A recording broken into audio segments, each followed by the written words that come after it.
Olá, meus amigos e minhas amigas. Hoje vamos conversar um pouquinho a respeito das audiências virtuais, a legalidade das audiências virtuais que começam agora a ser uma prática constante e talvez, tenho quase que convicção, que serão constantes mesmo após o fim dos efeitos da pandemia, né? Dessa triste situação que atinge a saúde no nosso país, né? Por que surgiram as audiências virtuais como um destaque de uma hora para outra? Todos nós sabemos de que a partir de março de 2020, né? Portanto, já estamos aí praticamente há 4 meses, né? Sem a possibilidade de contato presencial, né, dentro do Poder Judiciário, né, em razão da necessidade do afastamento social, do chamado afastamento social. Então, foram suspensos, no âmbito do Poder Judiciário, né, todos os encontros presenciais e, consequentemente, né, a realização das audiências, aquelas que se realizavam aos milhares por esse Brasil afora, tiveram um impacto muito forte. Isso não significa que os problemas não continuem acontecendo, né? Que a necessidade das audiências não continue ocorrendo, não é mesmo? Então, aí veio o dilema: como superar essa dificuldade? Não podemos praticar os atos presenciais em razão da necessidade do distanciamento social, né? E aí os problemas precisam também ser resolvidos. Por quê? Porque a sociedade tem o direito de uma resposta do Poder Judiciário. A prestação jurisdicional é uma garantia constitucional que é um dever do Estado e o Estado não pode se omitir nessa prestação. A partir daí, então, começamos a viver uma ansiedade. Como resolver esse problema?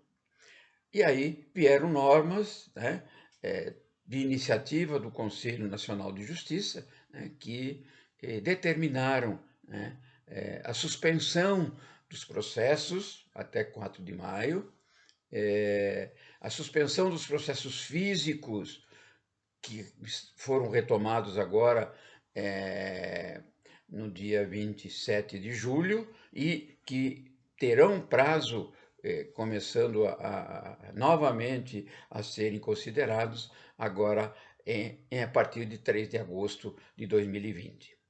E aí, como ficou a situação? Uma discussão que veio logo à tona mas existe legalidade na realização das audiências virtuais? Por quê? Porque não tinha uma lei específica, né, que tratasse do assunto. E aí começou a se discutir o grupo a favor, o grupo do contra, né? E veio a discussão, mas será que não tem mesmo legislação? E nós, nessas considerações que estamos fazendo com vocês, né, queremos demonstrar, dentro da nossa ótica, obviamente, né, não somos donos da verdade, de que existe sim, né, dentro do conjunto legislativo, que vai desde a Constituição até as resoluções e os provimentos dos tribunais, existe espaço, né, para se garantir a legalidade das audiências virtuais.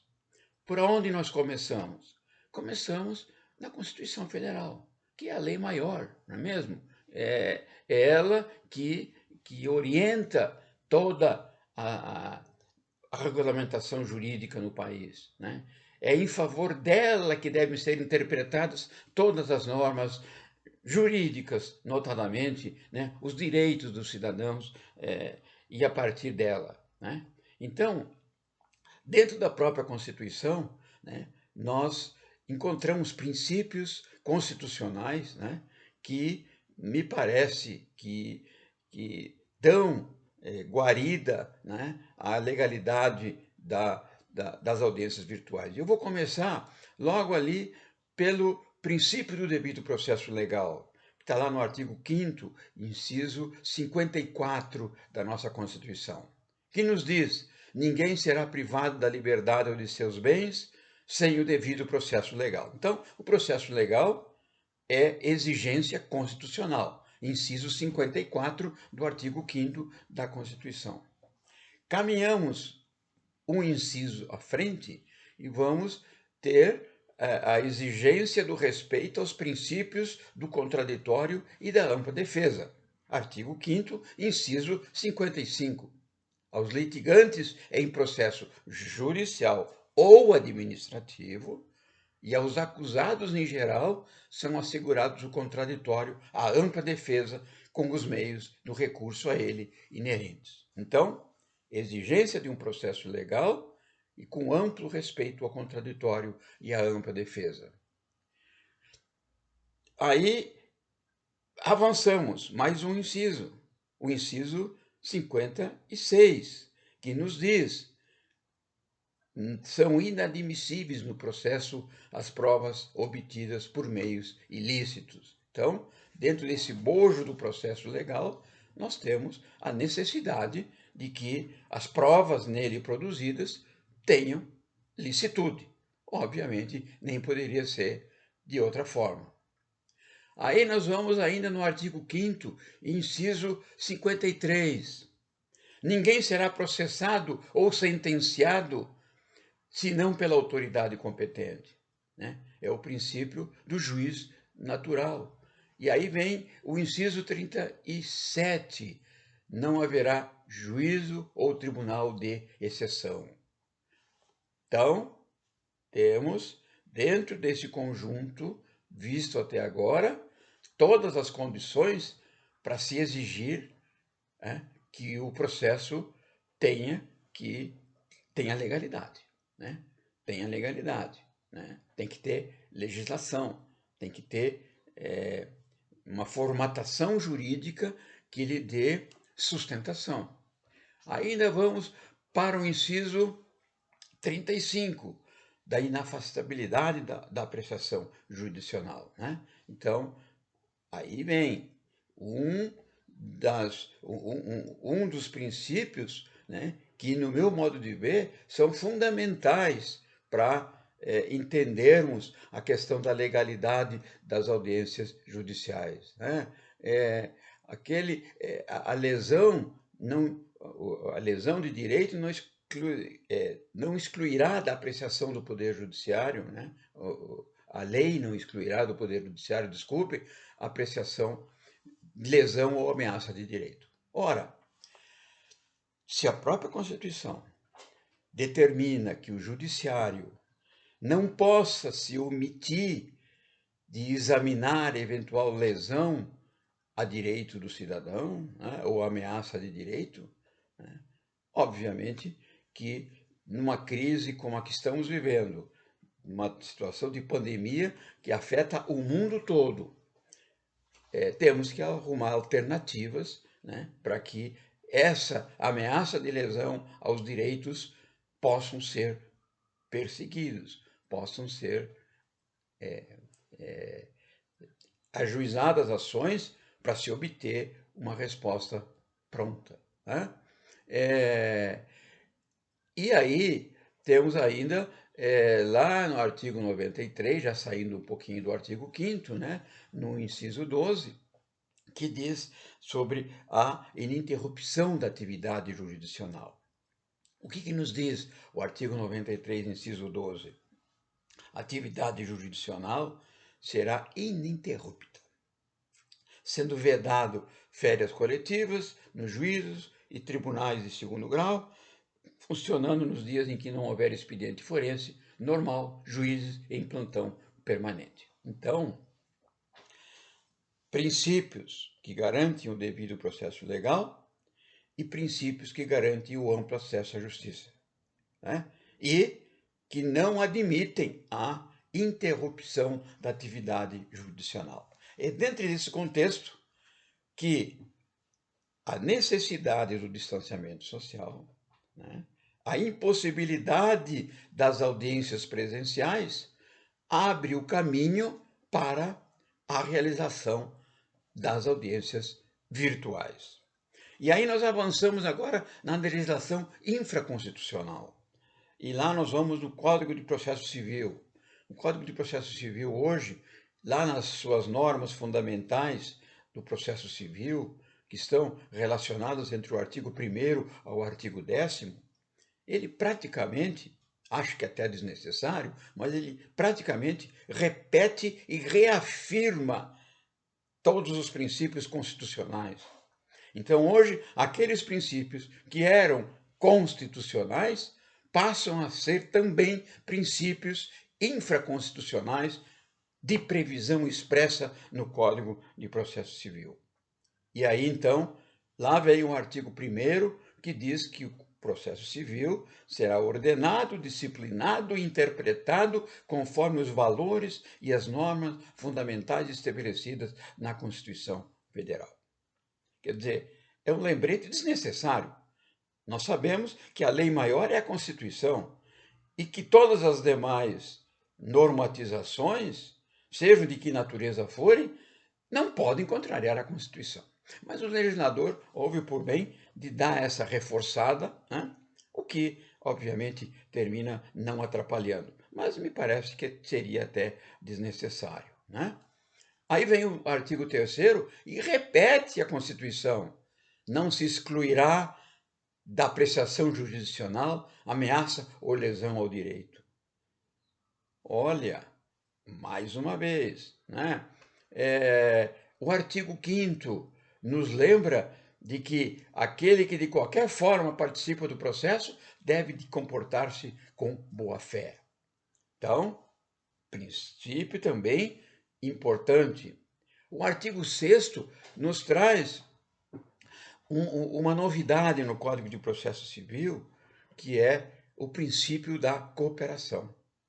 Ele afirma, né, todos os sujeitos do processo devem, não é podem, devem cooperar entre si para que se obtenha em tempo razoável decisão de mérito justa e efetiva.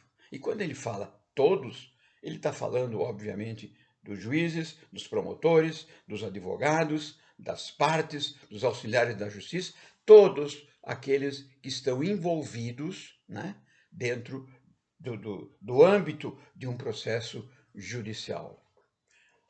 O artigo 7º também reforça a questão do efetivo contraditório, né?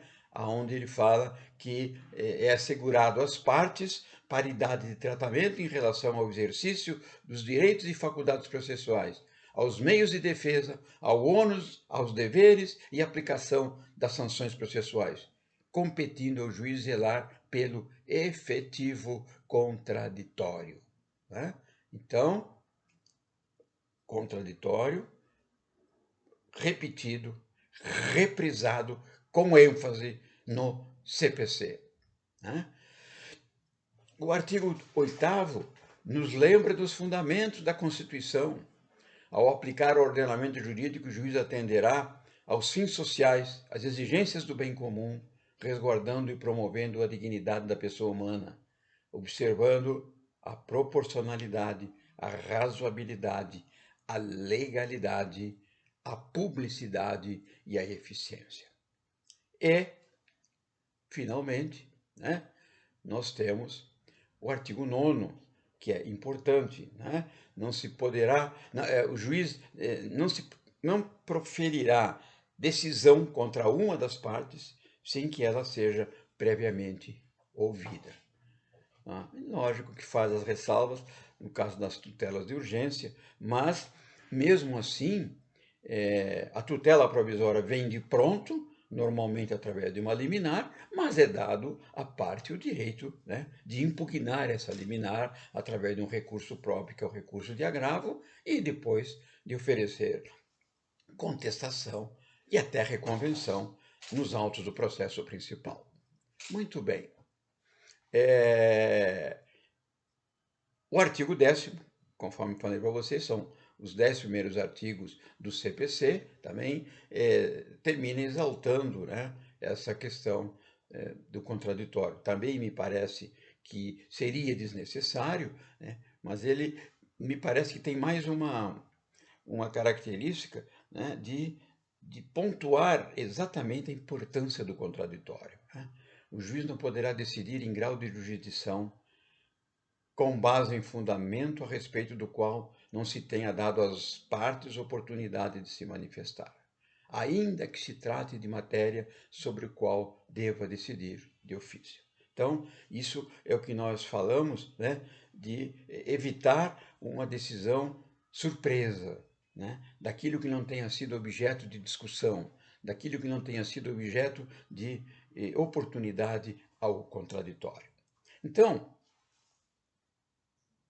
Código de Processo Civil, nos seus 10 primeiros artigos, Constituição Federal, né, no artigo 5º e nos seus incisos, e lá no artigo 93, me parece que são uma boa base, né, para garantir um devido processo legal, com todas as suas exigências para que isso ocorra, né, e garantir uma pronta prestação jurisdicional, né, e que também a garantia de que todo jurisdicionado tem o direito de obter uma resposta dentro de um procedimento judicial, dentro de um questionamento feito na preservação dos seus direitos. Mas nós ainda vamos no Código de Processo Civil, dando caminho nessa análise que estamos fazendo, e chegar à conclusão que o próprio Código de Processo Civil, que é de 2015, entrou em vigor em 2016, lá no seu artigo 196, acaba autorizando o Conselho Nacional de Justiça, né, a regulamentar as audiências virtuais. Por que nós dizemos isso? Vamos ver a leitura do artigo. É claro, a leitura do artigo. Compete, artigo 196 do CPC, compete ao Conselho Nacional de Justiça e supletivamente aos tribunais.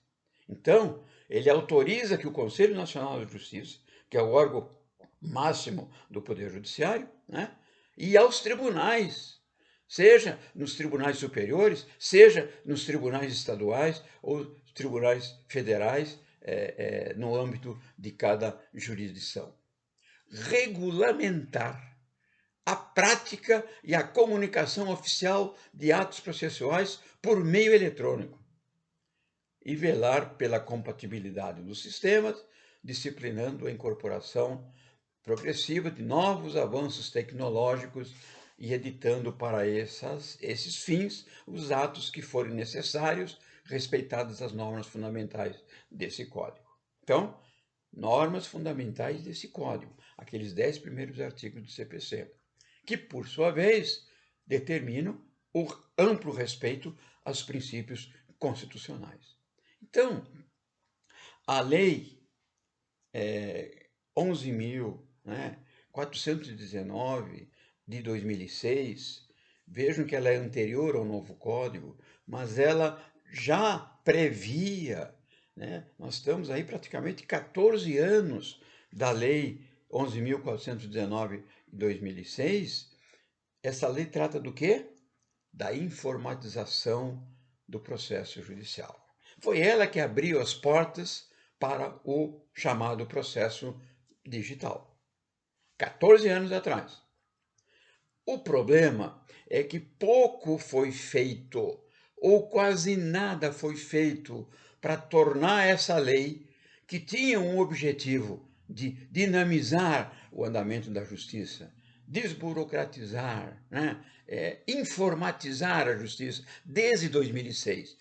Pouco foi feito para que essa lei se tornasse realidade, né? Então, nessa lei, o que autoriza especificamente? O uso no meio eletrônico na tramitação de processos judiciais, comunicação de atos e transmissão de peças processuais será admitidos nos termos desta lei. Ora, se ela autoriza o uso do meio eletrônico na tramitação do processo, né, obviamente que as audiências estão dentro dessa tramitação, né? Se o processo tramita e as audiências, né, são um momento desse processo, no qual as partes têm a oportunidade de produzir prova, que é um direito das partes, né? Obviamente que me parece que já essa lei 11.419, né, de 2006, também já nos autoriza, né, a utilização das audiências virtuais, né? Ela trata dos certificados eletrônicos, da transmissão eletrônica de toda forma de comunicação à distância, né? Da assinatura digital, né? E, enfim, é um caminho. Então, se eu associar Constituição Federal, Código de Processo Civil, das normas fundamentais, lá no artigo 196, e associar isso à Lei 11.419 de 2006, que foi recepcionada pelo Código de Processo Civil, eu tenho, no meu modo de ver, a porta aberta para que o CNJ, numa situação emergencial, numa situação de pandemia como a que estamos vivendo, né? Pressionados aí pelo Covid e pela multiplicação de casos da doença, as condições para a implantação da audiência virtual. E nesse caminho, o CNJ, que num primeiro momento suspendeu os atos processuais, porque todos foram pegos de surpresa. Eu sempre digo e tenho repetido nas lives e nos encontros que tenho mantido com colegas e com os advogados em geral, né, e com os estudantes. Em fevereiro, ninguém imaginava o quadro que se avizinhava 30 dias depois. Ninguém.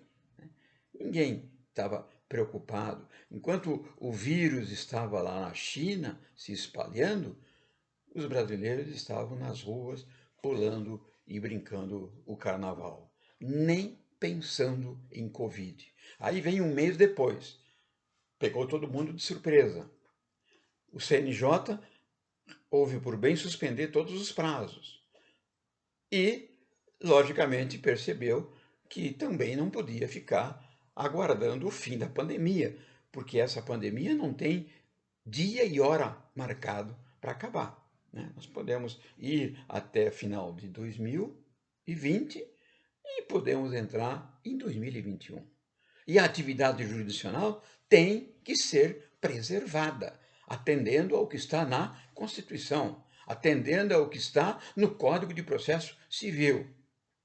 Aí vem o CNJ, então, através da Resolução 314 de 2020, ela é de maio, né, desse ano, né, e ela, então, atribui, né, com base no artigo 196 do Código de Processo, que autoriza, né, a disciplinar as atividades judiciárias, né, ele então estabelece, né, regramento para a realização de audiências de conciliação e até audiências de instrução, né, no âmbito de todo o país. Isso vale para a área penal, isso vale para a área civil, isso vale para a área do trabalho, né, do direito do trabalho e assim por diante. E nós estamos vendo os tribunais, né, se adaptando, né, cada um procurando o caminho, cada um usando uma plataforma que seja mais adequada, né? E os advogados que estão sendo agora acionados a participar dessas audiências, encontrando uma série de dificuldades. Várias razões, né? Por quê? Os advogados também não estavam preparados para o enfrentamento dessa situação, né? Tem falta de equipamento, né? tem falta de uma boa qualidade de internet, né? Nós estamos falando de um universo que envolve o Brasil todo. Então, não podemos analisar pela ótica aqui, onde nós estamos hoje, no estado de São Paulo, né? Não podemos analisar pela ótica de Brasília, não podemos analisar pela ótica do Paraná, né? Do Rio Grande do Sul, de Minas Gerais, principalmente nas áreas metropolitanas. Nós temos que ver, né, o processo no âmbito dos 8.500.000 quilômetros quadrados que se espalham por esse Brasil afora, nos rincões mais longínquos, né? Onde não há internet, onde não há gente preparada para acessar uma plataforma, onde não tem gente que tem equipamento, onde temos praticamente 30 milhões de pessoas que são analfabetas. E a justiça tem que estar aberta para todos, né? Então, com todas as dificuldades, o CNJ baixou essa resolução, né? Ela está sendo acolhida com algumas resistências, é até natural que isso ocorra, toda inovação traz resistência, né? Nós, culturalmente, nos acostumamos com audiência presencial. Eu que tenho 40 anos de profissão, 40 anos como advogado efetivo, né? Não é advogado de gabinete, é advogado atuando na frente, né, da briga, como se fala, né? Lógico que é estranho participar, né, de uma audiência virtual. Lógico que é uma novidade ter que participar de uma sustentação oral num tribunal, porque nós estávamos acostumados ao quê?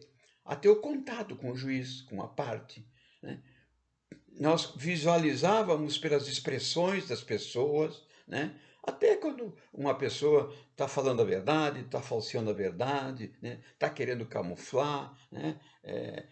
Quando ela está se sentindo incomodada, enfim, esse contato presencial é bom, mas e quando ele não é possível?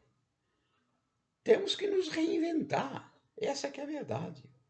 E aí, o CNJ, com essas disposições, autorizou a realização das audiências virtuais. Alguns problemas vamos encontrar. Acho que para audiências de conciliação ela é absolutamente promissora, né? E acho que vai continuar depois da pandemia, né? Para a oitiva de cartas precatórias, também não vejo nenhuma dificuldade de que ela tenha prosseguimento, mas vamos ter alguns problemas, né? Estamos enfrentando alguns problemas, estamos detectando algumas dificuldades, que obviamente podem ser até objetos de nulidades. E as nulidades, dentro de uma audiência virtual, nós vamos abordar numa próxima postagem, né, onde vamos conversar com vocês sobre as nulidades, a forma de alegá-las, a oportunidade de alegá-las, né, e os efeitos que essas eventuais nulidades possam produzir no decorrer do processo. Muito bem. Fixadas as regras pelo CNJ, os tribunais estaduais ou regionais, né, procuraram também, dentro do âmbito de cada jurisdição, né, implantar, né, as audiências virtuais. Aqui no estado de São Paulo, exemplificando, né, nós temos um provimento da Corregedoria do Conselho Superior da Magistratura, né, número 2557/2020, de 12 de maio de 2020. E ele normatiza como é que serão as audiências virtuais no âmbito do Estado de São Paulo, no âmbito da Justiça Estadual, né? O Tribunal Regional do Trabalho também tem as suas especificidades e o seu regramento próprio, né? Nós temos plataformas diferentes para cada tribunal, né? Advogados que têm processos em vários estados, tem que procurar pesquisar, saber qual é a plataforma utilizada do âmbito daquele estado, né, para que não sejam pegos de surpresa, né. Vão ter que procurar se equipar com uma internet de melhor qualificação, né, com uma aparelhagem de melhor qualificação. Vamos ter que estudar um pouquinho, né? Vamos ter que vestir a sandália da humildade e perceber que nós não temos o domínio pleno, a técnica plena para a realização da audiência virtual. E vamos aprendendo. Todos somos aprendizes nessa área, tá? Agora, legalidade nas audiências virtuais, no meu modo de ver, temos, tá? Temos. O que temos que ficar atento são eventuais nulidades que possam ser alegadas, né, e que possam trazer prejuízos às partes, mas que, como já falamos, serão objeto do nosso próximo vídeo, né, da nossa próxima participação aqui pelo canal Entendendo o CPC, do professor Clóvis Brasil Pereira, que sou eu, né? Agradeço a atenção de vocês e espero que continue nos apoiando, continue nos assistindo. Lembrando apenas que eu tenho um artigo publicado no site proleges.com.br, né? Lá na revista Proleges. Temos um link lá próprio, tá? Intitulado Considerações sobre as audiências virtuais em tempo de pandemia, onde nós lá colocamos num artigo mais completo, né, todas as bases dessa legalidade e, inclusive, a questão das nulidades dentro de uma audiência, podem ocorrer dentro de uma audiência virtual. Um abraço a todos e muito obrigado.